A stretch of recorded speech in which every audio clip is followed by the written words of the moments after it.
Good morning, students. How are you? I hope you are all fine. Dear students, कल हमने हमारी कहानी दो बैलों की कथा जो कि प्रेमचंद द्वारा रचित है वो पढ़ी थी। उसका हमने एक भाग कर लिया था। उसमें हमने कल पढ़ा था भी हीरा और मोती नाम के दो बैल होते हैं जो अपने मालिक झूरी के पास रहते हैं। वो जो बैल है झूरी का साला उनको लेकर चला जाता है, लेकिन जो बैल है वहां पर नहीं रहते हैं, वापिस वो अपने आप ही उसी रात झूरे के पास आ जाते हैं। तब जो झूरी की पत्नी है वो बहुत ज्यादा गुस्सा होती है। वो कहती है कि ये एक दिन भी वहां पर काम नहीं कर सके।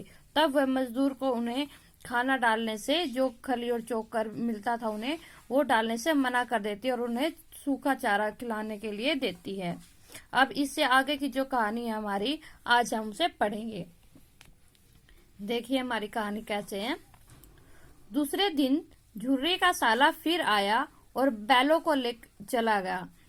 अब की उसने दोनों की गाड़ी में जोता। 2-4 बार मोती ने गाड़ी को सड़क की खाई में गिराना चाहा, पर हीरा ने संभाल लिया। वह ज्यादा सहनशील था। संध्या समय घर पहुंचकर उसने दोनों को मोटी रस्सियों से बांधा और कल की शरारत का मजा चखाया।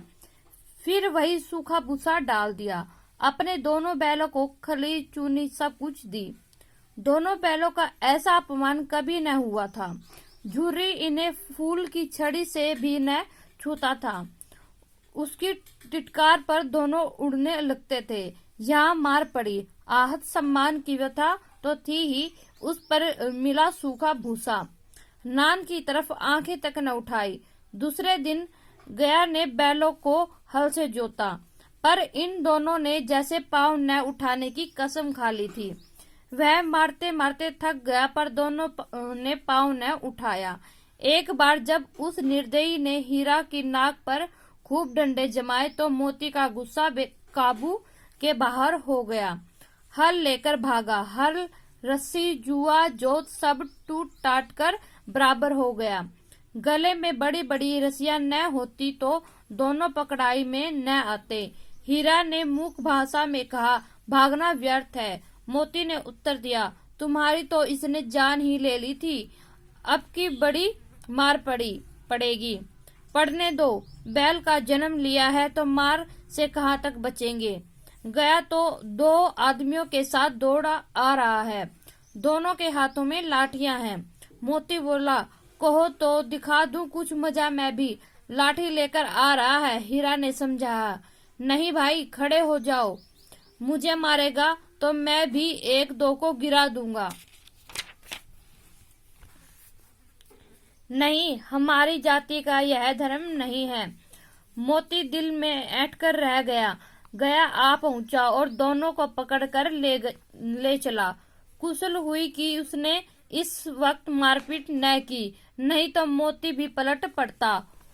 उसके तेवर देखकर गया और उसके सहायक समझ गए कि इस वक्त टाल जाना ही मसलहत है। आज दोनों के सामने फिर वही सूखा भूसा लाया गया। दोनों चुपचाप खड़े रहे। घर के लोग भोजन करने लगे। उस वक्त छोटी सी लड़की 2 रोटियां लिए निकली और दोनों के मुंह में देकर चली गई। उस एक रोटी ने इनकी भूख तो क्या शांत की होगी, पर दोनों के हृदय को मानो भोजन मिल गया। यहाँ भी किसी सज्जन का वास है। लड़की भैरों की थी। उसकी माँ मर चुकी थी। सौतेली माँ उसे मारती रहती थी, इसलिए इन बैलों से उसे एक प्रकार की आत्मीयता हो गई थी। दोनों दिन भर जोते जोते डंडे खाते अड़ते। शाम को थान पर बांध दिए जाते और रात को वही बालिका उन्हें 2 रोटियां खिला जाती। प्रेम के इस प्रसाद की यह बरकत थी कि 2 गाल सूखा भूसा खाकर भी दोनों दुर्बल न होते थे, मगर दोनों की आंखों में रोम रोम में विद्रोह भरा हुआ था। एक दिन मोती ने मूक भाषा में कहा, अब तो नहीं सहा जाता हीरा, क्या करना चाहते हो? एक आध को सींगों से उठाकर फेंक दूंगा। लेकिन जानते हो, वह प्यारी लड़की जो हमेशा जो हमें रोटियां खिलाती है उसी की लड़की है जो इस घर का मालिक है। यह बेचारी अनाथ न हो जाएगी तो मालकिन को न फेंक दूं।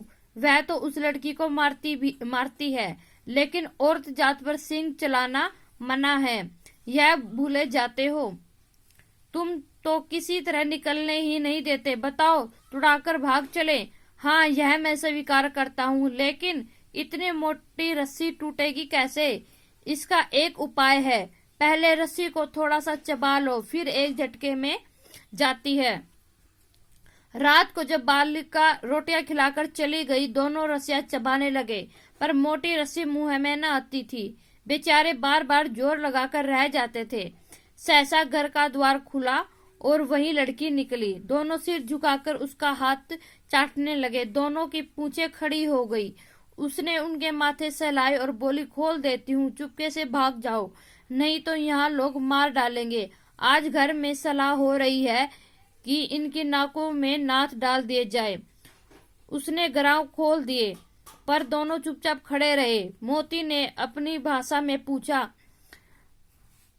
अब चलते क्यों नहीं? हीरा ने कहा, चले तो, लेकिन कल इस अनाथ पर आफत आएगी, सब इस पर संदेह करेंगे। सहसा बालिका चिल्लाई, दोनों फूफा वाले बैल भागे जा रहे हैं। ओ दादा, दोनों बैल भागे जा रहे हैं, जल्दी दौड़ो।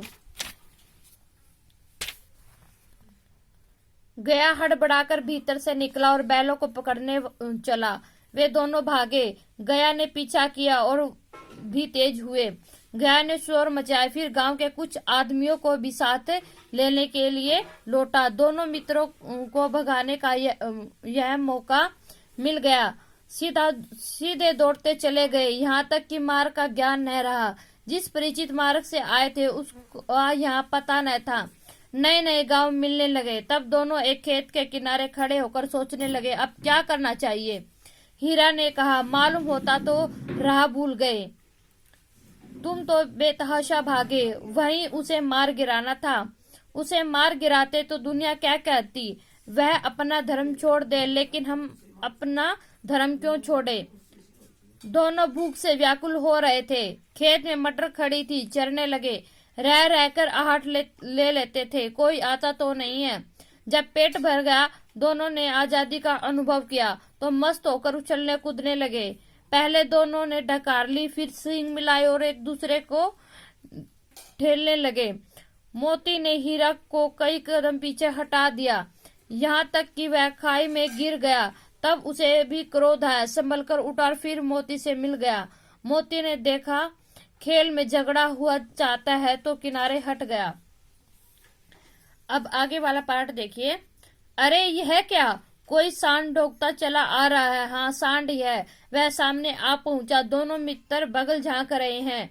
सांड पूरा हाथी है, उससे भिड़ना जान से हाथ धोना है, लेकिन न भिड़ने पर भी जान बचती नहीं नजर आती। इन्हीं की तरफ आ रहा है। कितनी भयंकर सूरत है। मोती ने मूक भाषा में कहा, बुरे फंसे, जान बचेगी, कोई उपाय सोचो। हीरा ने चिंतित स्वर में कहा, अपने घमंड में बुला हुआ है। अर्जु विनती न सुनेगा, भाग क्यों न चले? भागना कायरता है तो फिर यही मरो। बंदा तो 9 2 11 होता है, और जो दौड़ाए। तो फिर कोई उपाय सोचो जल्द। उपाय यही है कि उस पर दोनों जने एक साथ चोट करे। मैं आगे से रगेदता हूँ, तुम पीछे से रगेदो। दोहरी मार पड़ेगी तो भाग खड़ा होगा। मेरी और झपटे तुम बगल से उसके पेट में सींग घुसेड़ देना। जान जोखिम है, पर दूसरा उपाय नहीं है। दोनों मित्र जान हथेलियों पर लेकर लपके। सांड को भी संगठित शत्रु से लड़ने का तजुर्बा न था। वह तो एक शत्रु से मल्ल युद्ध करने का आदी था। जो ही हीरा पर झपटा, मोती ने पीछे से दौड़ाया। सांड उसकी तरफ मुड़ा तो हीरा ने रगेदा। सांड चाहता था कि एक एक करके दोनों को गिरा दे, पर ये दोनों ही उस्ताद थे, उसे वह अवसर न देते थे। एक बार सांड झल्लाकर हीरा का अंत कर देने के लिए चला गया कि मोती ने बगल से आकर पेट से सींग भोंक दिए। सांड क्रोध से आकर पीछे फिरा तो हीरा ने दूसरे पहलू से सींग चुभा दिया। आखिर बेचारा जख्मी होकर भागा और दोनों मित्रों ने दूर तक उसका पीछा किया, यहाँ तक कि सांड बेदम होकर गिर पड़ा। तब दोनों ने उसे छोड़ दिया। दोनों मित्र विजय के नशे में झूमते चले जाते थे।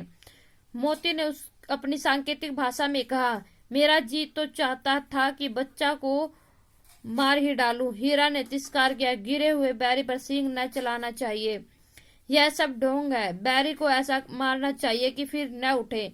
अब घर कैसे पहुंचेंगे वो सोचो, पहले कुछ खा ले तो सोचें। सामने मटर का खेत है। मोती उसमें घुस गया। हीरा मना करता रहा पर उसने एक न सुनी। अभी 2 ही 4 ग्रास खाए थे कि 2 आदमी लाठियां लिए दौड़े पड़े। दोनों मित्रों को घेर लिया। हीरा तो मेड़ पर था, निकल गया। मोती सींचे हुए खेत में था। उसकी खुर कीचड़ में धंसने लगे, न भाग सका। पकड़ लिया। हीरा ने देखा संगी संकट में है तो लौट पड़ा। फंसेंगे तो दोनों फंसेंगे। रखवालों ने उसे भी पकड़ लिया। प्रातःकाल दोनों मित्र कांजी हाउस में बंद कर दिए गए। ये थी भाई हमारी आधी कहानी। इससे आगे का जो भाग है हम उसे कल पढ़ेंगे। धन्यवाद।